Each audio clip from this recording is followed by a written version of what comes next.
혹시 모든 계획이 와르르 무너지는 것 같은 그런 순간 겪어보신 적 있으세요? 바로 그 절망의 순간이요. 사실은 더 위대한 계획의 시작점일 수 있습니다. 오늘 좌절이 어떻게 하나님의 완벽한 타이밍과 만나서 희망이 되는지 그 강력한 메시지를 한번 같이 들여다볼까 합니다. 아, 네. 우리 진짜 다들 그런 경험 한 번쯤은 있잖아요. 이건 정말 완벽하다 믿었던 계획이 한순간에 무너지면서 모든 게 엉망이 된 것 같은 바로 그 느낌 말이에요. 제게도 진짜 잊을 수 없는 그런 순간이 하나 있었는데요. 토론토에서 밴쿠버로 가는 정말이지 절대 놓쳐서는 안 될 비행기를 타야 하는 날이었습니다. 그런데 말이죠. 꼭 세상이 저를 막아서는 것 같았어요.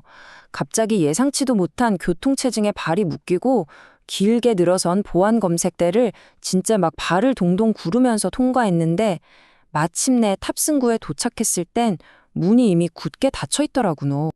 와, 그 순간 정말 머리가 새하얘지더라고요. 모든 일정이 다 엉망이 되어버렸다는 생각에 그냥 완전한 절망감이 밀려왔습니다. 근데 말이죠. 여기서 진짜 믿을 수 없는 반전이 일어납니다. 이 재앙처럼 보였던 사건이 사실은 제가 상상도 못한 최고의 결과로 이어졌거든요. 항공사에서 글쎄 추가 비용 하나도 없이 다음 비행기를 그것도 다리를 쭉 뻗을 수 있는 더 좋은 자리로 딱 잡아주는 거예요. 심지어 밴쿠버에 도착했더니 저를 데리러 오기로 했던 픽업 담당자분이 좀 늦으셨는데 제가 늦게 도착한 덕분에 완벽한 시간에 딱 만날 수 있었죠. 이 경험이 바로 오늘 이야기의 핵심입니다. 내 계획의 비행기는 떠나보랬지만 하나님의 시간표는 저의 실패를 더 완벽한 연결편으로 바꿔놓으신 거죠. 자, 제 비행기 이야기처럼 말이죠. 우리가 지금 겪는 이 현재라는 것도요. 어떻게 보느냐에 따라 완전히 달라질 수 있습니다. 그럼 이제부터 우리가 이 현재라는 시간을 어떻게 재정의할 수 있는지 그 핵심 개념을 한번 살펴볼게요. 현재라는 시간이 뭘까요? 그냥 지금 이 순간?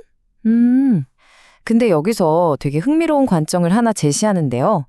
현재란 우리가 그 순간을 과거의 실패에 연결시키는지 아니면 미래의 소망에 연결시키는지에 따라서 그 의미가 완전히 달라진다는 겁니다.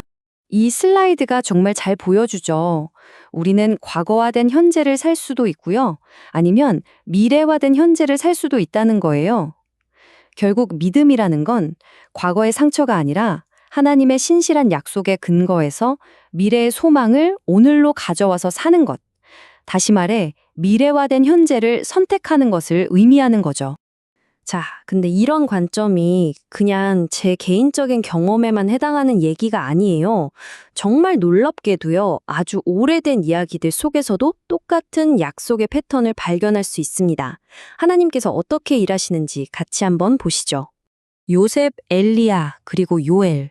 이 세 사람은요, 완전히 다른 시대를 살았는데도 그 삶을 들여다보면 정말 신기할 정도로 일관된 하나님의 여정을 발견할 수가 있습니다. 바로 준비의 시간을 지나서 회복을 거치고 마침내 약속의 성취에 이르는 과정이죠. 먼저 요셉을 볼까요? 그의 길고 길었던 노예 생활, 또 억울한 감옥살이 이게 그냥 버려진 시간이 아니었다는 거죠. 오히려 그것은 한 민족 전체를 구원할 리더로 그를 단련시키는 보이지 않는 하나님의 준비 창고였던 셈입니다. 다음은 엘리야입니다. 우리도 그렇잖아요. 큰일을 해내고 나면 갑자기 번아웃이 오고 엘리야도 그랬어요. 위대한 영적 승리 후에 깊은 절망에 빠졌죠. 하지만 하나님은 그를 거대한 기적이 아니라 조용한 속삭임과 쉼을 통해서 회복시키시고 새로운 사명을 주셨습니다. 이게 바로 회복의 시간인 거죠. 그리고 마지막으로 요엘 선지자.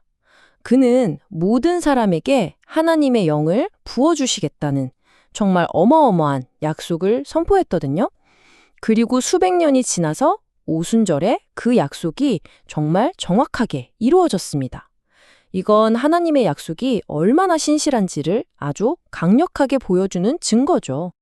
자, 이제 이사야서에 기록된 이 회복의 궁극적인 비전으로 한번 넘어가 볼게요. 여기서 아주 중요한 단어가 하나 반복되는데 바로 다시는 이라는 말입니다. 첫 번째 약속, 바로 다시는입니다.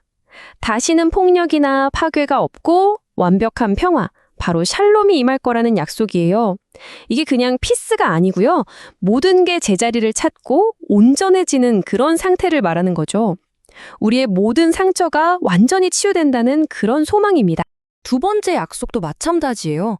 더 이상 우리가 해나 달 같은 만들어진 빛에 의존할 필요가 없어진다는 겁니다. 왜냐? 하나님, 그분 자체가 우리의 영원한 빛이 되어 주시니까요. 그리고 마지막, 다시는의 약속입니다. 우리의 태양은 다시는 지지 않을 거고 우리의 모든 슬픔의 날이 끝날 거라고 선포합니다. 와, 영원한 기쁨이 시작된다는 거죠?